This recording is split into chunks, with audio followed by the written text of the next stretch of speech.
Good evening, everyone. We all finished a season of quarterback.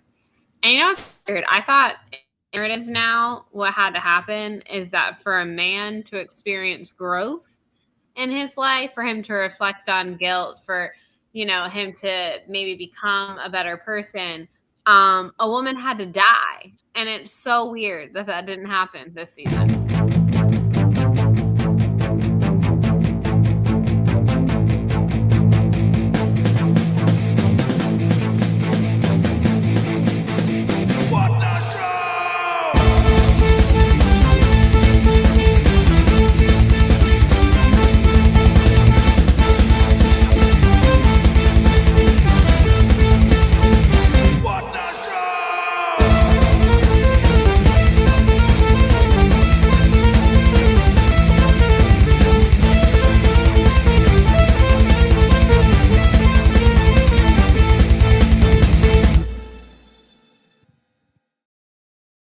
I hit the wrong one. Jamming out. Yeah, it's a good. I did the old intro, which is fine because we'll close with the new intro. That's what happens when we do it live. Hello, it's Wednesday night. It's What the Show. We're early tonight. What? This is for my benefit because I have to wake up very early, and tomorrow's going to be a long day. So I'd like to thank our esteemed guest, Buck, who is here with us tonight. It's basically just the three. It's the three of us tonight because we wanted to talk quarterback, and that joke, in case no one understood, that was in reference to the two things our fantasy football league has been talking about: Christopher Nolan and football. So that was my combination of two things. Anyways, hi Buck, how are you?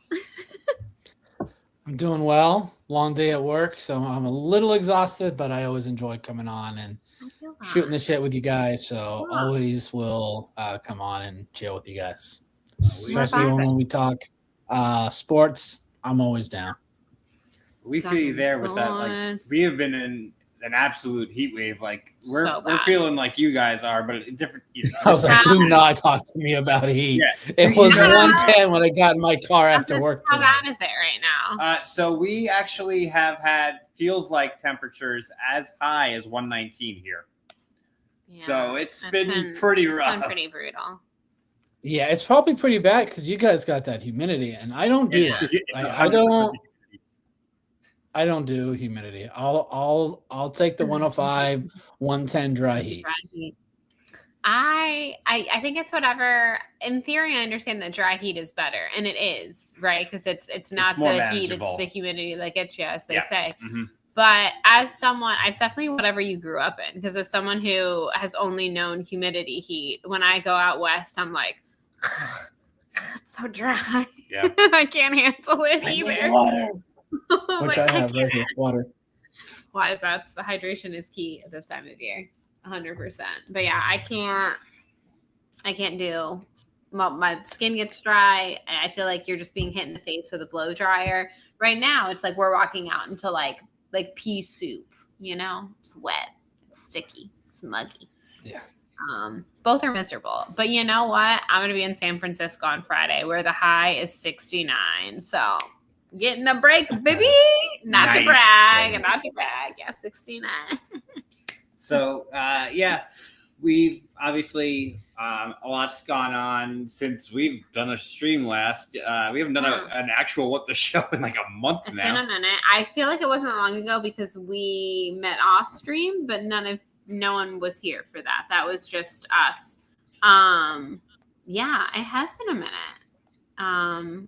Juice is busy tonight, or he would be joining us. AJ, we would have time for him, but we don't. He's around. The Matt Damon of our show. So you just get the Deacons tonight, but we're here. We watch quarterback. I would say, Buck, what are your thoughts? He hasn't finished it yet. Okay, you haven't finished it yet. I got two episodes. I've only watched two, so I'm very far behind. It's like a little lackluster this season. Like there's the personalities aren't there. Aren't as big. Baker Mayfield is definitely probably the most entertaining, I will say. Yeah, it's what I was telling Mike. Definitely in the two that I've watched, Baker's definitely been my favorite. to watch just that chip he has on his shoulder. Yes. So I wanted to go with kind of doing this without going into detail. Now, obviously, what happened because obviously it goes from last football season. All watched so the end game in terms of the results. But in terms of the arcs, obviously Joe Flacco's is probably the most interesting arc on the show, considering he wound up starting for two different teams last year. The nature of the way he got traded is very interesting to see. And again, I'm not going to really spoil that because I know not a lot of people have gotten a chance to watch it yet.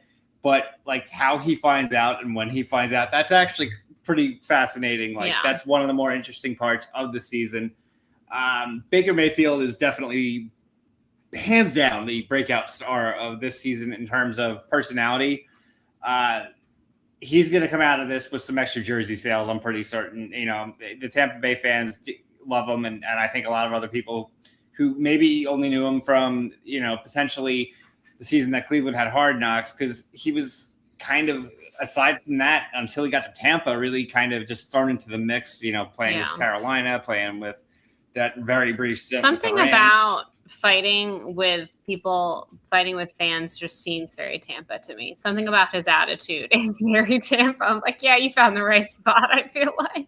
Joe Flacco is interesting in that, he's definitely the old man. And he's going over, he's like, I don't care about my Super Bowl ring. I don't care about that car that I won. He's like, yeah, it's just there. It's collecting dust. He's just he's kind of over everything.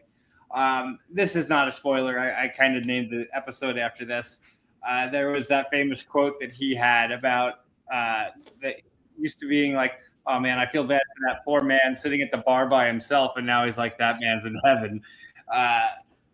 Joe Flacco, 100%, as you get to know him through this season, you understand where he's coming from.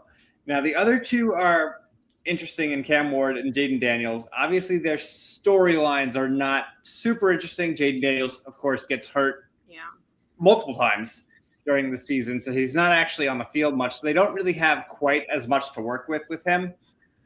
Cam Ward starts the season on a high and ends the season on a high, and it's all off the field. It's everything that's interesting about Cam Ward happens completely off the field. On the field, there's nothing super exciting to report about. But this is the thing that Bethy and I both said. And Buck, I want to ask you this too. Because when we were watching, and I think it's episode 1 is the first appearance, I don't think either one of us had ever heard Terry McLaurin speak before this. Yes. Have you ever heard Scary Terry talk? Because he came on as the talking head, obviously being a Commanders player, and we were like, I don't think I've ever heard this man talk before.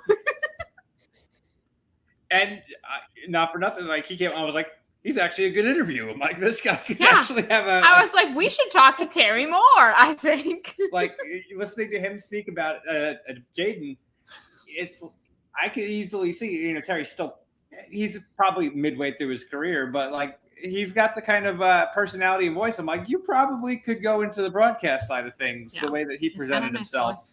And I never would have thought that beforehand. So it's one of those things that you're here talking about Jaden Daniels, who you've heard enough about. Obviously, DC's not the biggest market team, but he did win the Offensive Rookie of the Year. So you did hear from him here and there, but don't really know a lot about him off the field. And he's actually just kind of just run the average Joe kind of guy. It's not there's nothing super flashy about him. There's nothing that's going to make you love him or hate him. So he wasn't necessarily the most interesting choice to have on the show.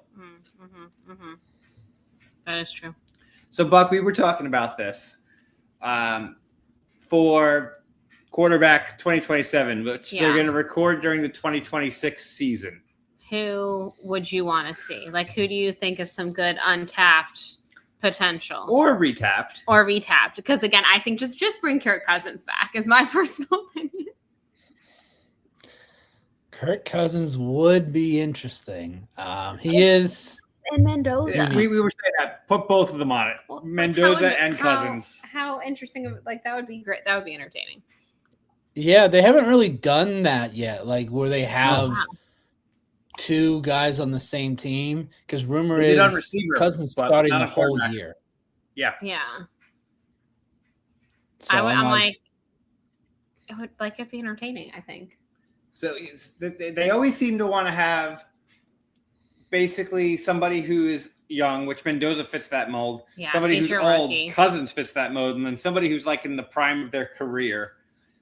I think that there's a couple of very potentially interesting. Wow. Fuck your boy. No, I actually think Kyler Murray's not a bad choice because Kyler could be an interesting story. Going with the going to a new team, a new situation where he's actually got a superior. He's got one of the probably 3 to 5 top wide receivers in football, and on paper a better team he's going to, and actually a hell of a coach. So Kyler, if he wins the starting job, he's never really had to fight for a starting job. It's JJ McCarthy though, and I actually saw an interesting comparison, and it put JJ McCarthy's first 2 seasons versus Josh Rosen's first 2 seasons, and Rosen's numbers were better. Wow. Well, that's wow, JJ, you're bad, bro. You're bad. It's not. I never thought he was that bad. Like I was like, oh, he's. But then when I saw that, I'm like, ooh, maybe he is. Like when you're putting his numbers next to Josh Rosen, who is one of the top, probably the 3rd biggest quarterback flameout the league has ever seen. Like that's bad. I mean, you could say that he never really got a fair shake because that roster his first year wasn't great. And they drafted Kyler, and then he just became a journeyman. Like he just bounced around everywhere. But he wasn't anywhere for very long. What was he in the league total for? Like 4 years, 5 years, 5 maybe. Yeah, it wasn't that long. And for somebody who was so boastful coming out of that draft, obviously, it was. Yeah. I don't know, like. The way he interviewed on that draft night and said that he was pick number 11 and there was 10 mistakes made in front of him, which was the soundbite that's going to haunt him for the rest of his life. Yeah. But you got it. But if it would have gone the other way, it would have been like people would be printing that on bumper stickers, you know? You gotta be your own hype man. I get it. So again, we're not going to go like crazy into details about a quarterback, so everybody gets a chance to experience it for themselves in terms of what happens in more so off the field, because obviously you know what happens on the field. I will say the last episode, and this is known, obviously the Tampa Bay Bucks won their game on Saturday night, and they needed the Saints to beat the Falcons on Sunday, and they have cameras watching Baker watch that game. That's very well worth watching. That's a rough. Wow. But I was like, I do hate when you're not in control of your own destiny. And again, if you would have won some games early in the season, you would have been. But that was kind of interesting because I was telling Mike as we started the season, like this is the first season of the show where they haven't had anyone like make a good playoff run. So I was like, oh, we're gonna kind of be wrapping things up earlier. So yeah, it was kind of interesting seeing someone. Oh, that's our dryer. Seeing someone, obviously Baker in this particular situation, kind of go through that, and I was like, yeah, I would not want to be filmed in that moment. I know he agreed to be filmed for this season, but I feel like I just want to go curl up in a ball and cry right now. Thank you so much. So to kind of tie back to where we were going before, we were talking about the movies. I want to review real quick because I have updates because we haven't done this in a while. The What the Show Fantasy Football League, which I keep our chat updated every weekend when I can. So I'm going to start from the top right now. It's crazy. There's only one movie to be. There's only one more left. As of right now, Kim Denuzzo is in first place with Toy Story 5. I'm just going to go ahead and call a spade because in the next 2 or 3 days, this is going to be number 2, and that's The Odyssey for Jeremiah Morris. At the moment, it would be pick number 5, but it's going to be pick number 2 within the next 3 days. So I'm just going to move it up there right now. I missed that. The Moana making $375 million on Tuesday. Yeah. Crazy. Okay, so in third place would be JTE with The Devil Wears Prada 2. In fourth place is Brandon Buckingham with The Mandalorian Grogu. We're going to put a pin in I don't know how. I don't know how. Fifth place, Jeff Alterman with Minions. Sixth, AJ Lancaster with Disclosure Day. Seventh is Bethany with Scary Movie. Eighth is also baffling to me that that's that high. I mean, it's going to go down a little, but still. William with Moana. It might not. Might not. Spider-Man's going to go above, but I don't know if anything else is. William with Moana in eighth. Mortal Kombat 2 has John Mariano in ninth position. Like, That's what is going on? Honestly. What It a only weird made summer. $79 million. Jacob London with Supergirl is in 10th. Like, what is happening here? Taylor Blunden with The Sheep Detectives in 11th, which would be so much. I do love that they're back to back. The fact that the two of them are back to back could be very, very entertaining on draft day. Justin the Juice has Masters of the Universe in 12th. Mark the Moose Haas has Evil Dead Burn in 13th. I have The Breadwinner in 14th. PJ has Jackass in 15th. The funny thing is the two of us traded because he really wanted Jackass, and what a difference that made. Yeah, I really stand out for both of y'all. Nat Vu has Passenger in 16th place. PLD has Power Ballad in 17th place, and Spider-Man is still to come. Benny is about to skyrocket up to the top, too. I'm certain of it. I want to go back to a conversation that Buck and I had. We did a couple of things in the offseason. I try to keep our chat engaged with the fantasy football aspect of things through the year. Our chat goes very off the rails with a lot of hot takes from a certain Australian and people reacting to the things he says. That happens on a regular basis. Mm-hmm. But I try to keep things interesting, and we'll do some silly little things. We do it every year where if you pick the right number that wins the Royal Rumble, you can either you can assign a movie to somebody. We did it for this one. We did a March Madness bracket, and I said whoever wins gets to pick their movie, and Buck won. And Buck and I were talking, and Buck's like, I don't think I want to be at the top of an 18-team league in terms of draft position. And we were going through and we're looking at the movies, he and I together. And I was like, all right, I think I got 4 of them that if I had to pick right now would get you somewhere between 8 and 12. And I remember we did Mando, and I remember Scary Movie. I don't remember the other ones that I put on that list. It might have been Mortal Kombat, actually, I think. And I forget but we went through and you were like, yeah, you know what? I'm going to take Mandalorian and Grogu. Go figure. You're going to be at the top of the draft. There you go.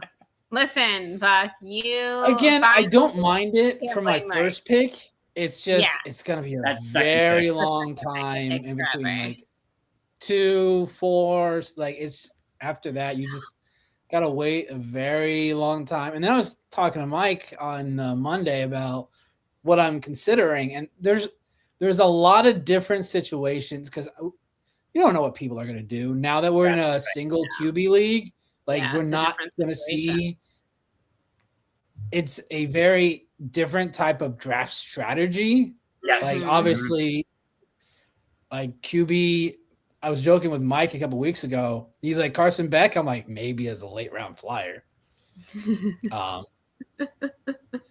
I mean, because he could be the starter week 1.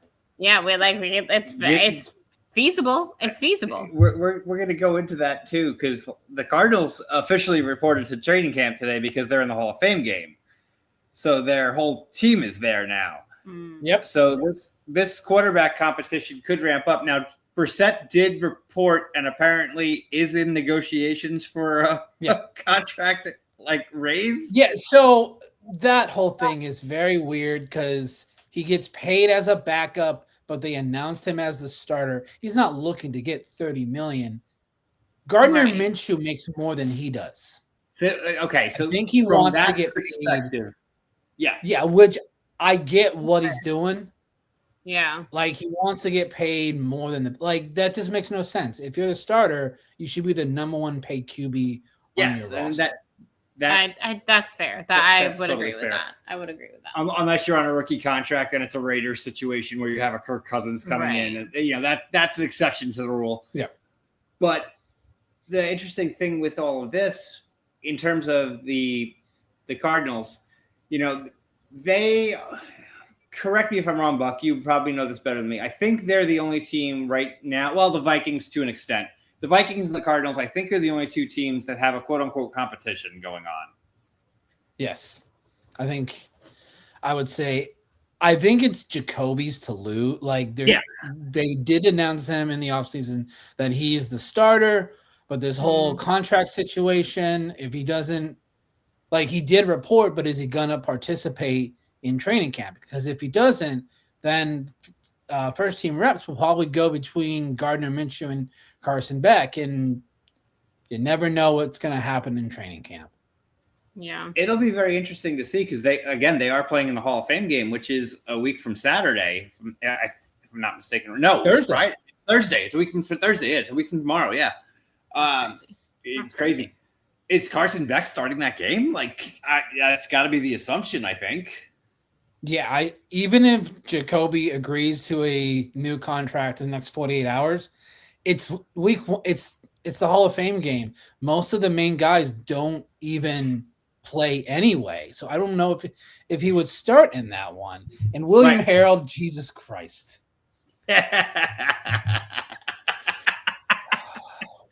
Oh, William Harold, you legend. You freaking ledge. Yeah. So I think there's a chance that Carson Beck gets a decent amount of snaps in the Hall of Fame game. I don't. So starting, I don't know, but he'll definitely play. Who's the Hall of Fame game? Very rarely does, unless they're a late round rookie, which Beck is.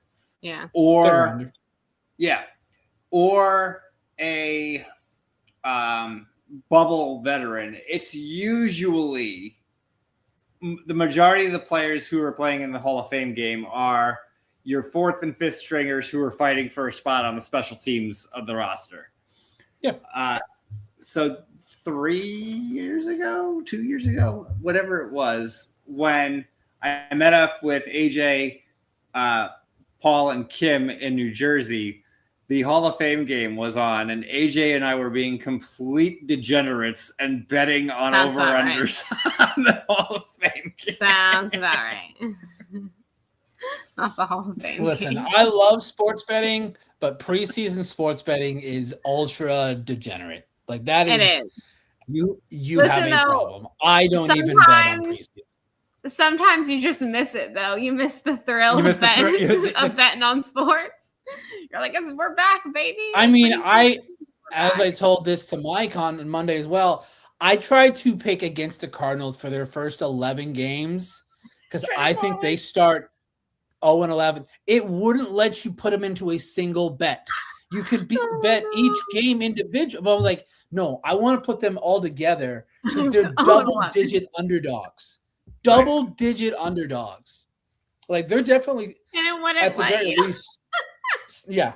It's like, no, you cannot parlay that. I'm like, well, that's no fun. That was the whole point of me doing this. Because I wanted to see if I did like the first 10 or 11 games, just picking the other team outright, not even worrying about the spread.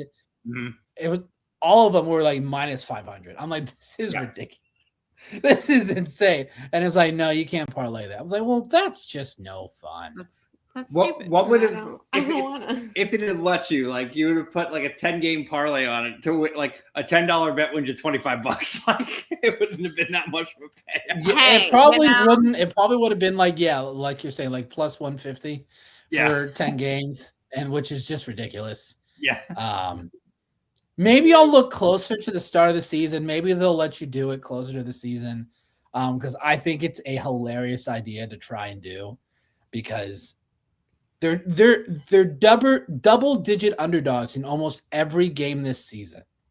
There's one in December they probably aren't. Let me go check, and I know which one you're referring to.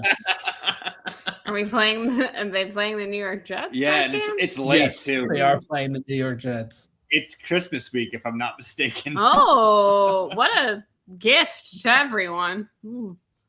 Luna. Yeah, Luna's that might have to be me and Mike drunk stream every time they mention Arch Manning. Every time they just mention Arch, take a shot. Take a shot. That's fair. That's very fair. It's interesting because the Jets have 15 1:00 Eastern kickoffs and 2 4:00 kickoffs. One of them is against the Cardinals, and it's literally just because it's in Arizona. Do you want to hear how we messed up, William? If you're still in the chat, you might also be traveling on this day. So we're going to Vegas in October, right? And I was like, oh yeah, so I'm traveling back that Sunday. Mike's staying in town a little bit longer, right? And the Rams and the Raiders are playing each other, blah, blah, blah. I've got to get home, get back to work. And so I was like, before, we booked the trip, I was like, wouldn't it be funny if like the Lions were like Thursday Night Football? They're not. And so I was like, okay, so we're playing on Sunday. And I swear to God, we both looked up this game and we're like, oh, it's like, obviously, if I'm traveling, it would suck to miss it. But it didn't seem like it was that like a big game, whatever. We're like, oh, it's inconsequential. Not inconsequential. Every game has consequences. We read the schedule wrong. We read the schedule wrong somehow because the other day I looked at it again and it's against the fucking Packers. And I was like, no, this is actually a very big game. And I don't know how I missed this. And I think they play at 4. And I was like, damn it. So Jets are favored in that one by 1.5. It's literally a push. Okay, by 1.5. By 1.5. Luna. So yeah, I don't know. Hopefully I can fly JetBlue. Maybe I can watch the game. That should be the nationally broadcast game. I would assume at that time span of being Packers Lions, it would be. But well, I know that never say never. Rams Raiders is one of the other games. That's not going to be the national game. Are they also playing at 4 that day? Yep, because it's in Vegas. Gotcha, that makes sense. But yeah. Yo, I don't know how we got that so wrong. I was like, wait, this is a good game. So, Moose, cousin Ryan, and I were 100% planning on going to the Rams Raiders game. The regular ticket price, not resale, regular ticket price, starting cost for that game is over $200 a ticket. We were like, we might be going to a bar. Not that. Won't it be just as enjoyable from a bar? Well, you're going to put me and Moose together. That could be dangerous. That's a fair point. Luna, what is going on? Our dog is she's having a little bit of a moment. She's having a whole moment. Luna Darcy, come here. Oh, get jumping over here. All right. Y'all, you could go to What if for Christmas y'all just went to the Jets Cardinals game? Everybody can go to the Jets Cardinals game. Those tickets will cost about 2 pennies each. Yeah, you could buy like 1,000 of those tickets for the same price as one for that Rams Raiders game. That's true. I truly wonder by December what Cardinals Jets tickets are going. They're going to be cheap. And I don't know if I'm going to a game this year. Like I just, it's they're going to be so bad. But I do want to watch Love play because I think he's going to be just amazing. It's a Jesse situation that like he's going to struggle at first because the game script is just not going to call for him. Yep. It's going to be year 2, year 3 that Love is going to be like the guy. He's going to still do well, but he's only going to get the opportunities early in the game because the game script is just going to flip on them so quickly. Now McBride, he might be good in fantasy for PPR because he's going to get checked down galore in the second half. Yeah, that could be too. Yeah, so you definitely can't discount that. When you got a team like the Cardinals, that again, you said it. They're double-digit underdogs in the first 11 games. Yeah, you do whatever you can. Hopefully, they are able to utilize a guy like that. But it's tough when you've got that quarterback room and talking from the guy who's relying on Geno fucking Smith this year. So. For $35 right now, currently. Already. Oh, it's going to be a flash sale come December then. We went to the flash sale Jets-Jaguars game 2 years ago. It was in December. Yeah. And we were in the lower level. And I think our tickets combined were about the same. I think we spent about $70 for 2 tickets. 70 or 80 bucks and probably. That was lower level. Nailed it. Drove in. That's crazy. Game time. Drove back. Luna! Okay. Yeah. I'll go get it. You go. Hold on. I'll return. Gentlemen, keep talking about football. keep carrying on amongst yourselves. Yeah, it's like if we had a dynasty league, I would take Love with my first pick easily. Mm-hmm. But we're not. We redraft every year, which I enjoy. Like doing Dynasty it's a hassle because you really got to think like really far out. Like, because if you struggle early on, then you're like, do I just kind of punt on this season and try and get that early round pick? So it's always a tough decision. So well, the other it's thing nice to have a league where I just got to focus on that year. But the other thing I was going to say was with our particular league, we only have so there's 18 of us in the league. I think there's maybe 8 or 9 of us I would trust to do a dynasty league because too many of the people are so casual about it that I don't think that a dynasty league would work with the assortment of people that we have. There's some of them that don't watch football at all that are just in it because of FOMO, basically. I would like to try a dynasty league, like one. I don't know if I'd be any good at it because I've never done one. But I would like to. So like once in my life, a young running back like a Jeremiah Love would go very, very high in the initial draft. But obviously, so like in a dynasty league, you have to the first year you're drafting a whole team, and then you just draft rookies from then on out. Yeah, rookies or if whoever's on the waiver wire, they are also included in that rookie draft every year. So yeah, the initial draft. I like doing the initial drafts in a dynasty. I think those are fun, which I had the one year where I had, 35? Yeah. And that was – I haven't joined any this offseason because – proud of you, Buck. Stand strong. It not only is it a hassle to manage, you got to worry about – because I don't do it unless there's a cash prize. Right. If there's no cash – I'm like, then what's the point? Like why are you ours – it is a cash prize, but it's not why I do it. I do it because it's a league with friends, and I enjoy the week to week banter.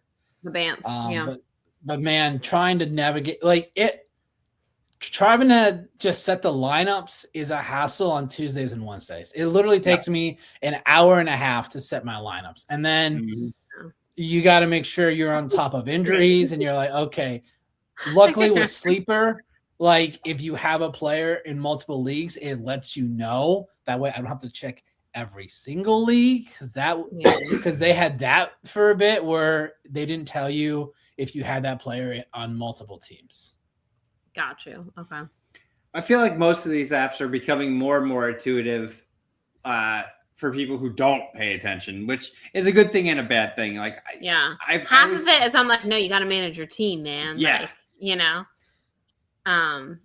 like it is not again, like everyone, it's the weekend, you're busy, everyone's doing their thing. Again, if you have 35 teams, that's hard to keep track of everyone. But like if you're in one or two leagues and you can't find 20 minutes. Yeah. I'm like, there's gotta be time. Like you gotta, I'm driving home from Gainesville half the time. And I'm like, all right, before I hit the road, or like if I'm at like a stopping point, or I'm like calling Mike and being like, hey, what's going on with my team?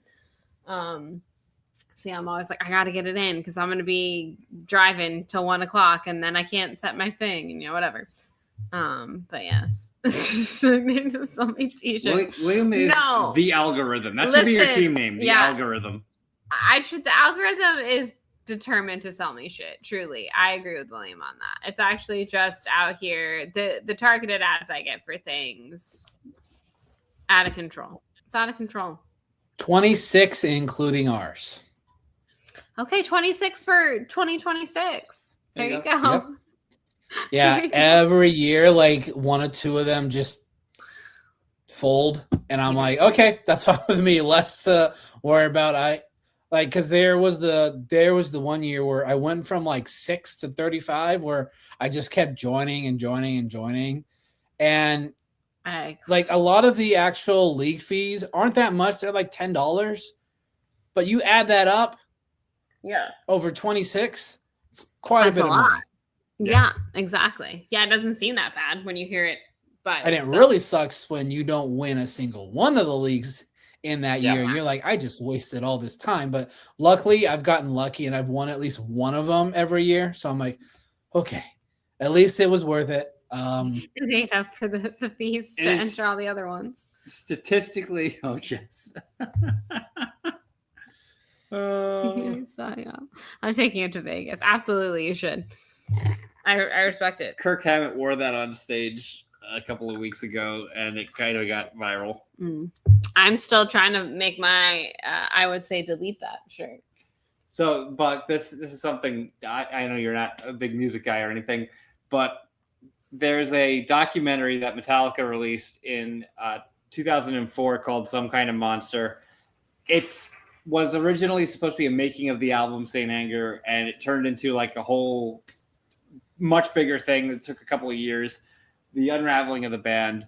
But there's a very, very funny scene in the movie where Lars Ulrich's dad comes in. And if you're not familiar with his dad, his name is Torben Ulrich, if you want to look him up. He's an icon. He looks like Gandalf. He's a professional tennis player. Good, great beard. He's got a great long beard. Just like European vibes. He's Danish. Danish, yeah. He's Danish. Very Danish. Great stuff.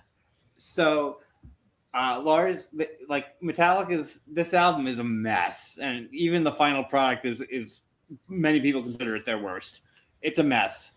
And they're going through and it has this experimental thing, which has like a bunch of like moaning and wailing, like they're like chanting and stuff like that. And Lars introduces this song, by the way, as saying this. They might want us to open the album with this. The record label. Yeah, record label. Cute. They were like, yeah, you. This sounds like we could open the album with this, and then he plays it for him. His dad looks at him with a straight face, and he's like, "If this were up to me, and I would say delete that directly into his son's face." And this is what an icon. pumping him up into, the boosting. Oh, this song is like such a hit. And he's like, I would say delete that. And you know what? They listened to the man, the myth, the legend, good old Torben, and they did. In fact, it did not make the album, which it's probably better for. You need that tough love sometimes. You need somebody who's being brutally honest. So and I was like, way to keep him humble. I love that. So I'm obsessed with him and that quote, and I'm determined to find who used to sell a shirt. Yeah, the Singer of Hatebreed's label used to sell it, but they don't have it anymore. They don't have it anymore. So I'm now determined to find or make a shirt for one of the Metallica nights that says, I would say delete that. Iconic. I hope people get the reference. I feel like at this Sphere. I feel like there's going to be some hardcore fans that will get the reference. It's very important to me. So this is also just like a really funny sidebar. Obviously, we've been discussing that, we are going to Vegas in October. And I've been playing around with hotel rates and stuff like that, trying to figure out what the best thing is. They have this all-inclusive deal, which looked good on paper, and it really is still a good deal, but you're kind of like confined to the one end of the strip if you do that in terms of like where all your meals are going to be and things like that. And I'm just looking through, and I go and I look, and I'm like, all right, let me just pull up, and I'm going through all of the hotels, and the same Excalibur and Luxor come up for Wednesday and Thursday night. Excalibur comes up, the room rate is $6 a night. So I'm like, we can go eat anywhere and just spend the $6. So I booked that, and everything I've been doing, I've been like, okay, so I got a pin in it. If I find something better, I can cancel and rebook. And I get an email from Excalibur saying, we just need to confirm your reservation. So we just need to put a deposit for the first night. And I call up and they're like, okay, the deposit's going to be $6.80, including tax. I'm like, hell yeah. You just made me confirm my reservation for $6 by putting $6.80. You're like, absolutely. Of course. That's crazy. Yeah. Insane. Can you imagine someone being like, "Oh, don't know if I can cut that today. I don't know if I can part with that. If I can part with that. My $6. That's like a Starbucks drink right there. For a Starbucks drink, you put a deposit down on a hotel. Starbucks honestly, yeah, it is. I was like, that's crazy talk to me. And the funny thing is, we don't even have like the lowest price room. Like we went up like one or two.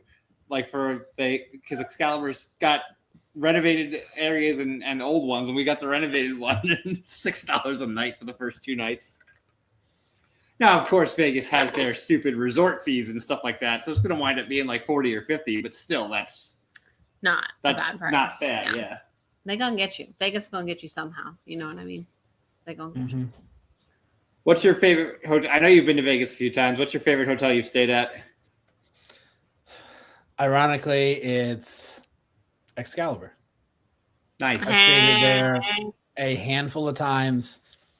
It's not bad. Like everyone's probably like Excalibur, like that's kind of cheap and run down. It has a nice, comfy bed. Yeah. Hey, I was like, we're not spending a lot of time in the room. It's fine, but we're gonna live. You know. We're there. Maybe the first day we'll go use the pool, and maybe we'll go eat and gamble a little. But most of the time, we're not going to be there. Excalibur is responsible for my first tattoo, so it's got a special place in my heart forever. Oh, interesting. I for years was thinking of this tattoo that I wanted, and I had a friend who is currently residing in Sacramento, California, who is moving back to Florida. So I flew out to Sacramento, and we did a cross-country road trip to like move him back to Florida, which was great. It was kind of crazy, but great. So of course we stopped in Vegas for a night, which is the one and only time I've never like properly done Vegas. Like I stopped there very briefly, but we made a deal before we went out on this trip. I was like, if I make enough money from gambling tonight, tomorrow morning before the next stop was the Grand Canyon, I'm going to get a tattoo in Vegas before we leave. And he's like, yeah, absolutely. So all night I'm I'm paying like penny slots, you know, I'm not doing anything too crazy. Hells yeah. I'm not doing anything too crazy. But we're going through different things. And there's this one called Whales of Cash. I don't remember where we first saw it, but I was like, Whales of Cash, that's funny. But there was this man and he would not get up from it. So I was like, not meant to be. So one of the last casinos we end up in at the night is Excalibur. We go in, what do I see? Whales of Cash. And I was like, it's meant to be. I finally get to go Free Willy. I get to hang out with Shamu. I'm going to go play Whales of Cash. I play Whales of Cash, and I think I won $84 on this slot machine. And I'm like, hells yeah, cash out. So guess who got a tattoo at 10 a.m. the next morning, completely stone cold sober, on her way to the Grand Canyon by a man named Fox, who ironically was from Georgia. Yes, that's what happened. So I'd like to thank Excalibur. And I don't know if Whales of Cash even still exists as a slot machine, but if it does, thank you, because you paid for my first tattoo. Iconic. So of course, when going back to Vegas, had to play with yes, that's his name was Fox. No Mulder was around to my knowledge. But yes, and we discussed this, the dry heat versus humidity thing. I was there in Vegas during a god awful heat wave, and so I go in, we're chatting, whatever, getting the tattoo, and I was like, I can't do this. I don't know how y'all handle the dry heat. And he's like, oh, I'm originally from Georgia. And we basically just spent the rest of the time talking about how we miss humidity, which is something I thought I would never say in my life. And I was like, but here I am. It took a week out in the dry heat for me to be like, humidity, not bad, maybe? It is. It's terrible. But my swampy Floridian body is just so used to it that I don't know any other way. Our dog is if I had to pick, it'd be neither one. Because both are awful. Agreed. I would like to just live in not a lot of places that are affordable now. Yeah. Yeah. If I could, I would pick to live in California where you have like maybe 2 whole weeks of heat, and the rest of the time it's like 72 degrees outside. But I can't afford to live there. So, oh, monsoons. It's monsooning. Yeah. This is a thing that's happened. If that happens in Arizona in monsoons. Yes. Yeah, usually mid to late July and August we get monsoons. Oh, that sounds not pleasant. No bueno. I don't mind it. Like I like the rain. It's the day after where it gets pretty humid. It's really humid. Yeah, I feel that.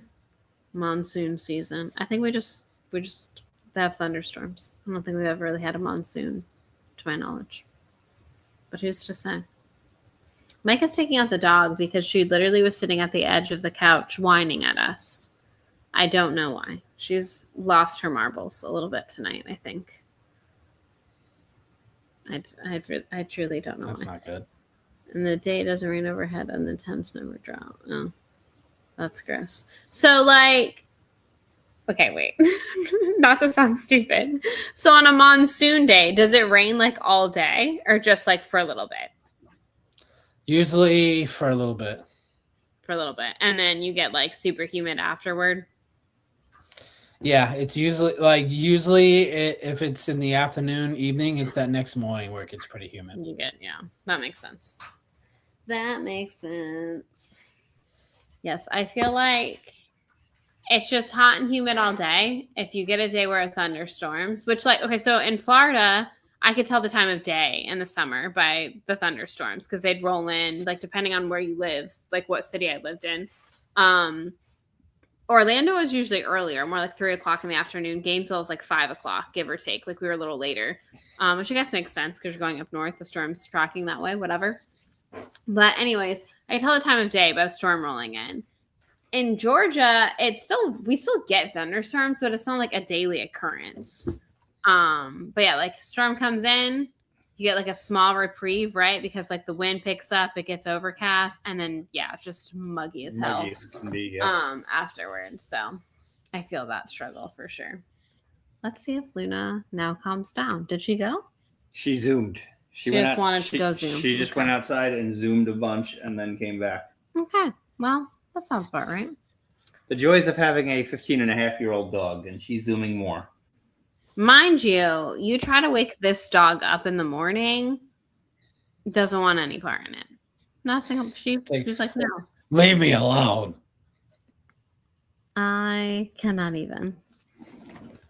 No, she's going back upstairs. I literally one time she was under our bed because I think in the summer, like she's hot too. So usually in the winter, she sleeps in the bed with us because she's like, warm me.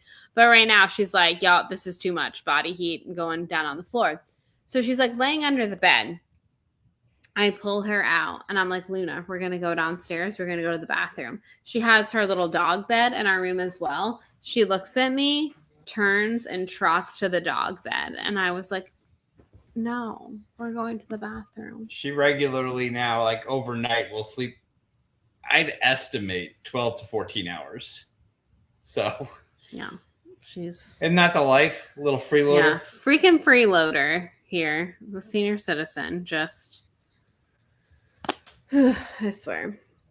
Anyways, do we all have time for a quick Ranthony? Yes. Is it time? I don't want to okay, but first I have to ask you 2 questions before I Ranthony. Number 1, were you forced to read the Odyssey in high school? Did you ever read Homer's The Odyssey? No. Okay. No. Lucky you. Number 2, have you seen the film yet? I have. You have. Okay. I can do Ranthony then because I'm not spoiling anything for you because you've seen the movie. Okay. So. Get your popcorn ready. Everybody. So, I, unfortunately, my freshman year of high school was forced to read both Homer's The Odyssey and I read the Iliad. And we then watched Oh Brother, Where Art Thou in my English class. Mr. Jacobson, respect, 6th period. Anyways, terrible. Hated both of them. But I never liked the Greek. Just no, not for me. But anywho, had to read them. It was fine. I also did have to watch the movie Troy in my world history class. Not the point. This was many, many moons ago, okay? Many, many moons ago. Obviously, freshman year of high school for me. Unfortunately, I'm old. It's fine. I've accepted it. But with that said, I don't remember a lot from Homer's The Odyssey. I remember the overall gist of it. There is one part of The Odyssey that I remember liking, and that has stuck with me for all of these years. And here I am, the day that The Odyssey comes out on Threads, and the spoiler comes up. And it's not even like everyone in the fantasy football chat is like, is it this? Is it that? Whatever. And I was like, no, it's so much pettier than that. Yes, I'm pissed off about the other things. Of course, I'm pissed off about the other things. But this reason why I'm pissed off about the Odyssey is so petty. It's so petty and so stupid. But it got me riled up. So I'm reading again. Going back many years that I had to read the Odyssey. I don't remember freaking anything from this story except for one bit, which is when Odysseus meets up with a Cyclops because it's really stupid, but it's a good pun. Because he introduces himself as nobody, because the Cyclops is like, who are you? And he's like, I'm nobody, okay? And again, I am reading the translation of this in my English class, so to be clear, it's in fucking English, right? Anywho, so he's all like, I'm nobody. So then later on, when Odysseus goes and like stabs him and blinds him in the eye and like goes to escape, basically like his neighbor, I don't even remember who the hell, but anyways, the Cyclops is like screaming out in pain and someone hears him and is like, what's happening? And he goes, nobody's attacking me.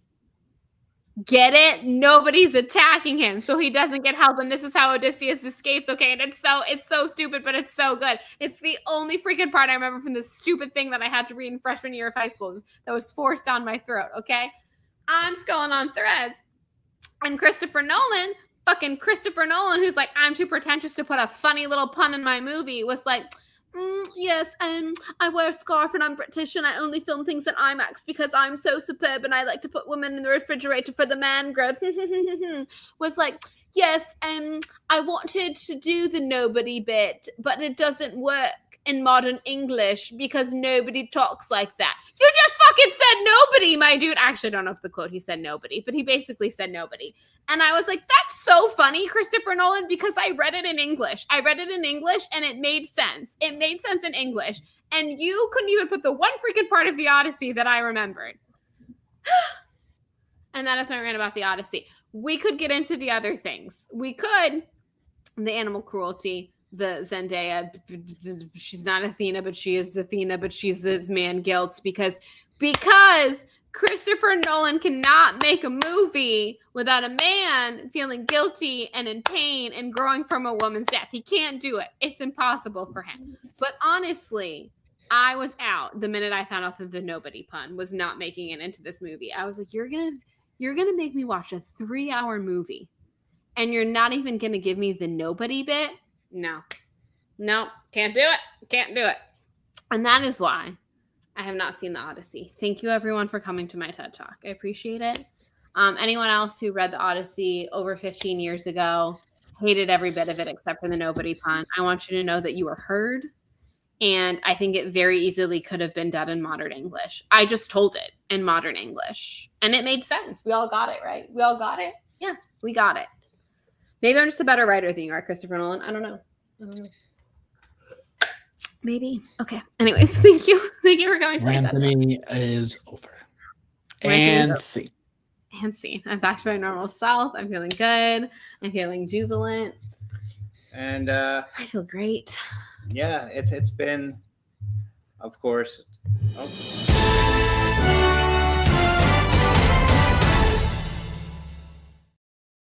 We hear that AJ Lancaster might be backstage, so I saw Wallace Shawn die. Wallace Shawn is dead. It's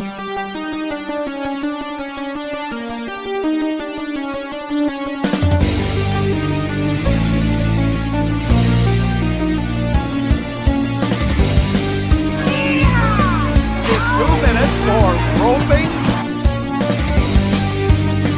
I like that. You're a jabroni.